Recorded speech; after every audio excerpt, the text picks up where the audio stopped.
Hello everyone, welcome back to Tall Tales Custom Tackles. We're going to do a little video today. I recently got this 7.5 inch swim bait mold in. I poured a bait yesterday with it. That turned out pretty good. Getting the better light, but turned out pretty good. I used just some, well, matter of fact, these same colors right here, and poured it, and then honestly, I posted a picture on it. Somebody asked if I was gonna make a video pouring that bait, so I decided I'll make a short little video. The only difference is with this one, the paint line was a real, I mean, light color paint, hard to tell. So basically the only difference is I went with a brighter paint that had a little bit of pink flake in it. So we're gonna give that a try and see how it turns out.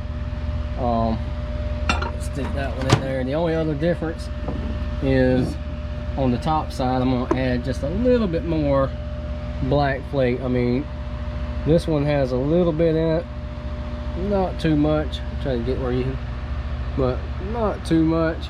I'm just gonna add a little bit more. That's actually a little greener than what I like, but it'll work for video purposes.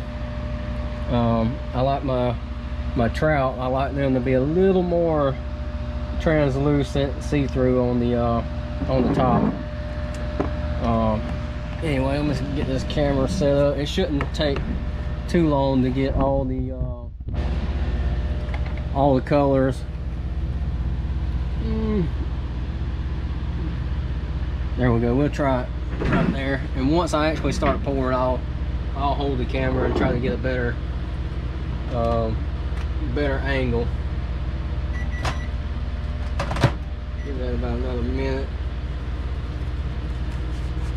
Anytime you're doing small amounts, you need to really pay attention and watch it, because you can burn small amounts real quick, because it don't take long. Once they melt down to liquid form, it don't take but a few seconds, and they will burn. And once it burns, there ain't nothing you can do with it. It's just gone.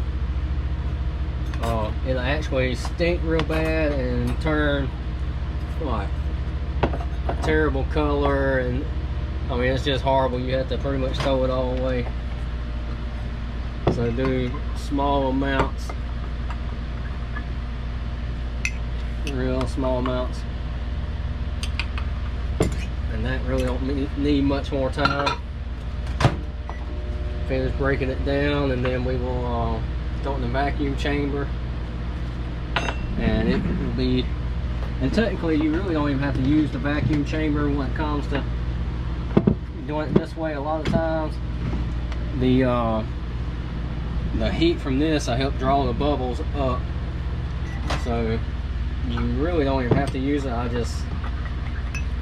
I like doing it. It's a little faster. Gets rid of the bubbles a lot quicker. Throw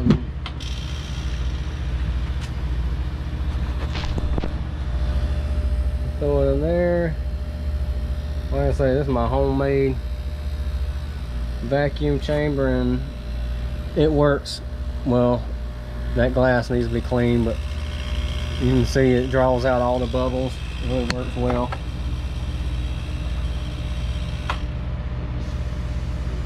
Let the air out of it, and it should be good to go. I'm gonna try to hold the camera at the same time so you can see the first layer being poured. Turn this around.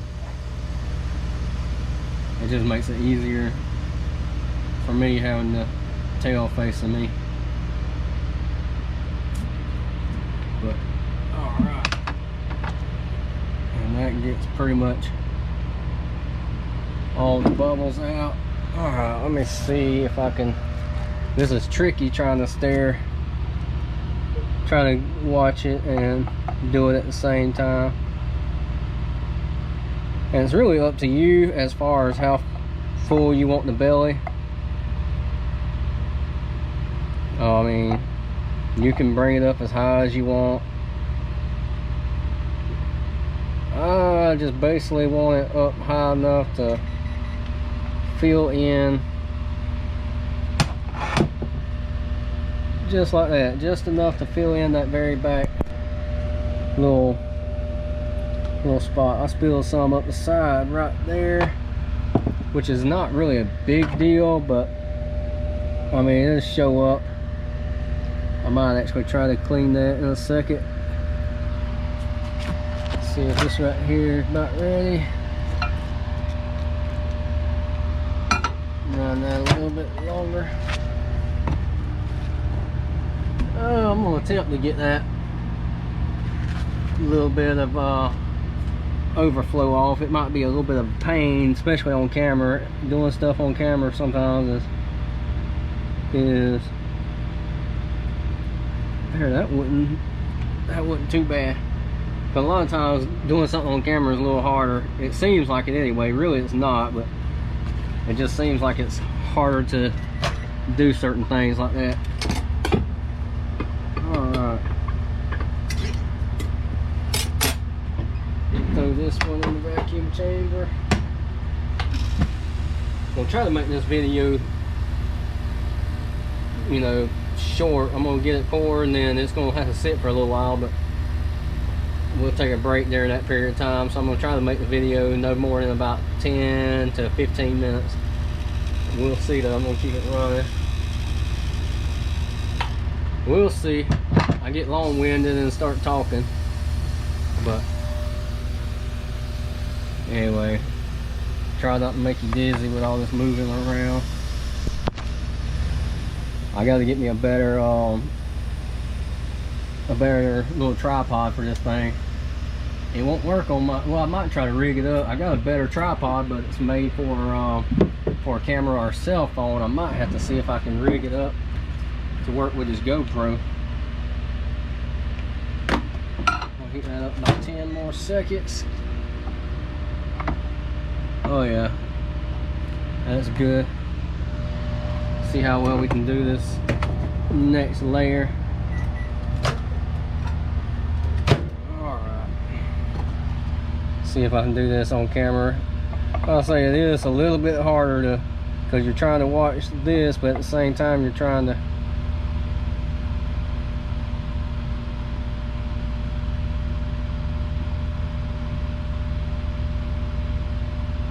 alright, a little bit went down in the tail, but it's fine.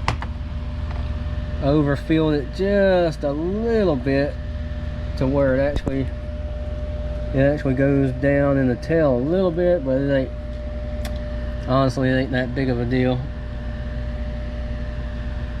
The way this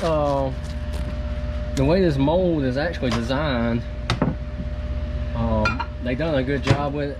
Instead of having the, like a typical swim bait mold, most of them have the paddle tail or boot tail, you call it. With this one having the joints the way it is, I mean, it's got a crazy action, and it's a little bit smaller, you know, long and skinny profile, so it's interesting. I'm curious to see what all I can do with it. I mean, it's got the perfect body to make like rainbow trout and stuff like that, and I'm gonna try to make some, you know, like shiner and, you know, shad colors with it later on. I think you can do a lot of stuff with it. I mean, this right here is actually my second bait that I've done with it so far, and I mean, it's interesting. I'll probably end up getting another one, so I ain't got to do one at a time. You know, I can do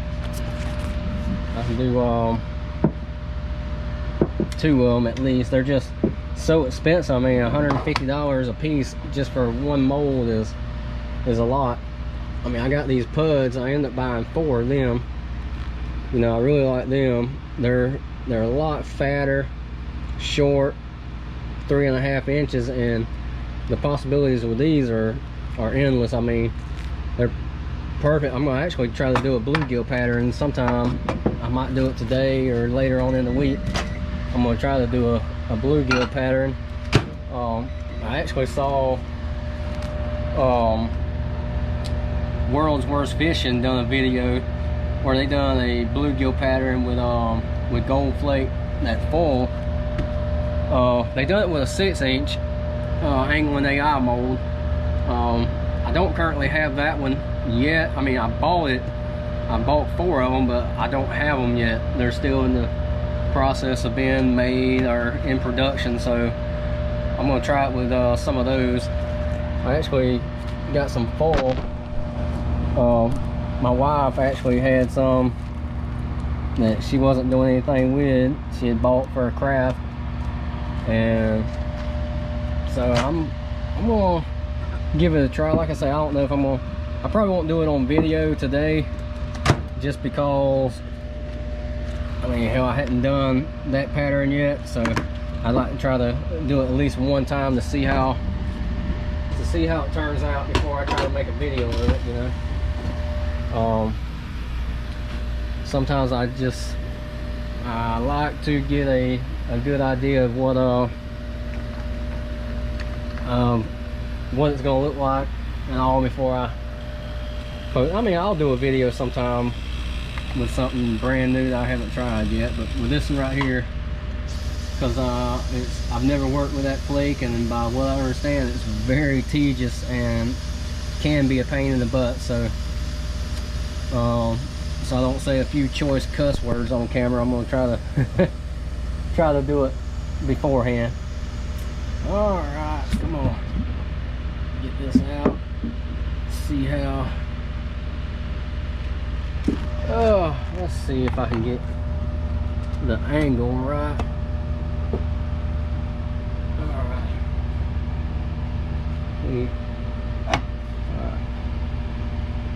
Oh yeah, hold on, I'm about to jump the gun.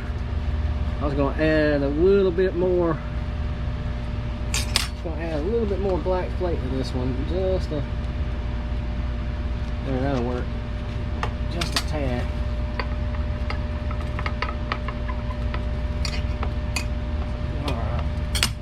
Now let's see if I can do this without getting my big old head in the way of the camera.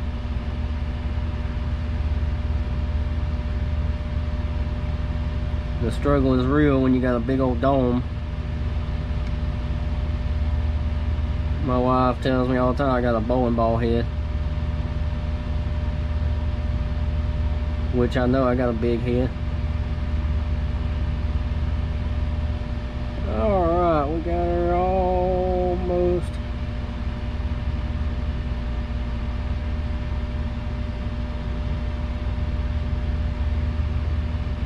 And any top flashing is pretty easy to clean on these style molds.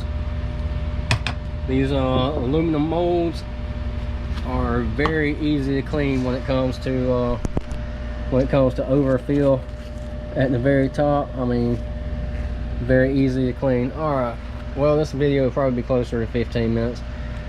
Anyway, I'm gonna shut her down. This right here is it'll take probably 30 to 45 minutes for this to cool enough, so we'll come back when we get ready to demold it. All right, welcome back. This is actually about an hour later. This one is now cooled off. Let me angle the camera. And while this one was cooling off, I went ahead and poured 4 of the puds. We'll see how they turn out. It might be a disaster, it might not. It's like a Christmas present. Sometimes you never know until you actually open them up to see what you have. All right, and most of the time with a fresh open pour, I put a glove on, just because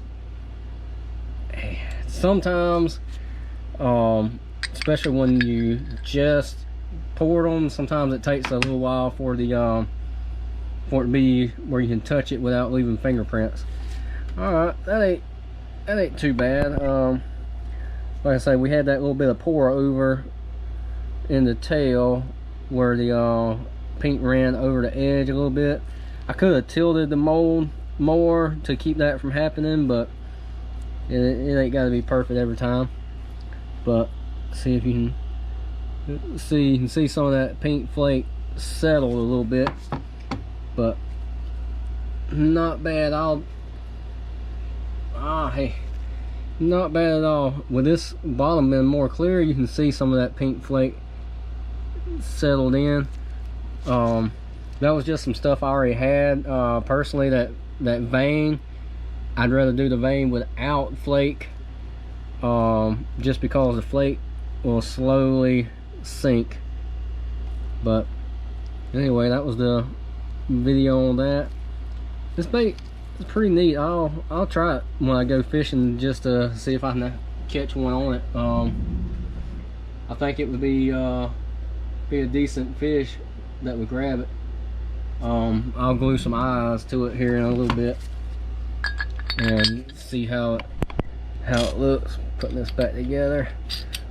I'm trying to work in front of the camera, so it's a little bit odd, or awkward, but all right, these right here, I'm very curious to see what these look like.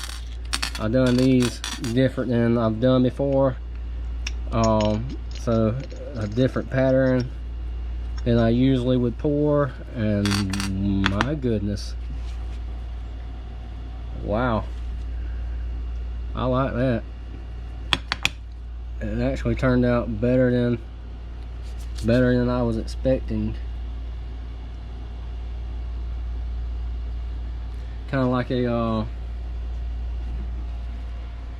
bluegill. I'm trying to get in the light better. It's got a little bit of flake in it.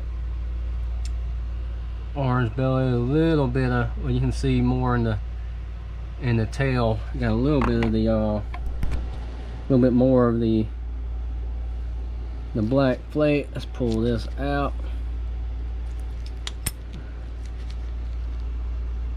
I've done a real light shot. Well, you can see the colors here.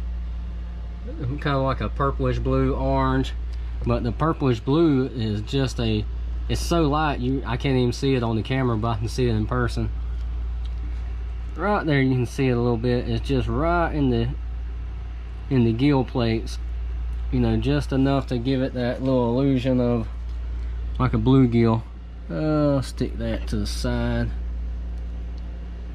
That one turned out great. I hope all of them looks that good. Well, I'll put these back together in a few minutes. Go ahead and open the other ones real quick, make sure they all came out all right. And then we'll try to hurry up and end this video. Oh yeah, this one you can see a little bit more of the purplish blue on the camera.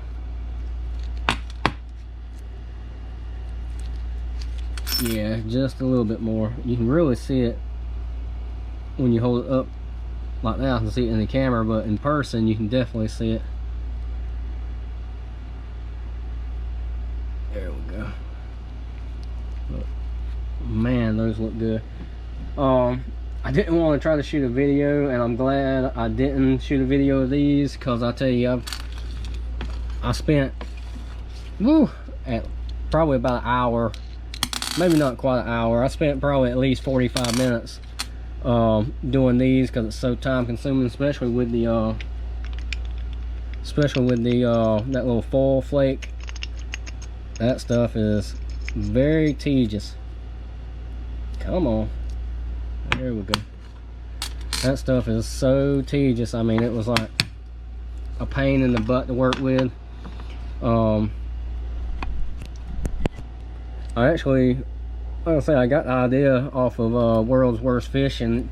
If you ain't never watched any of his stuff, Chris Jones, he is I mean, he's an artist, I'll give him that.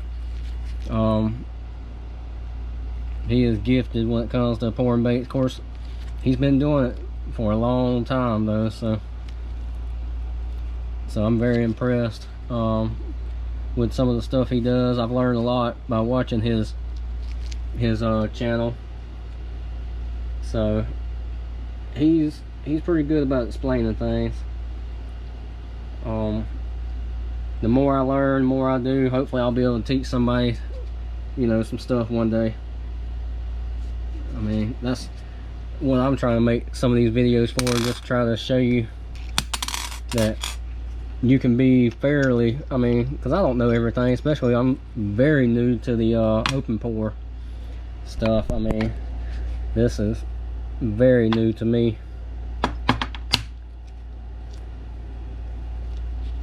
But wow, all of these turned out really good.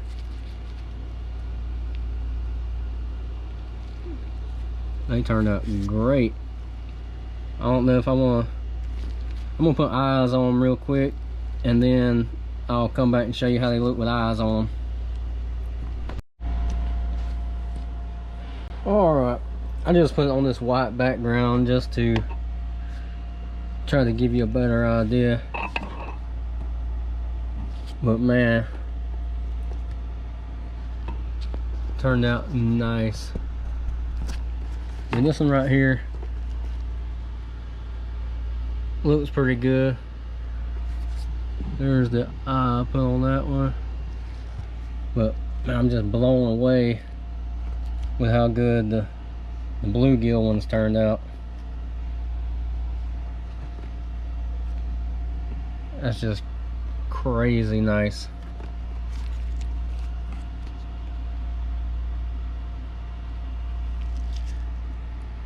I went with those eyes. I like them better. These are actually a frog eye, but they look really nice on this bait. Yeah, I'm very satisfied with how they turned out. Maybe one day I might try to make a video on how to pour them.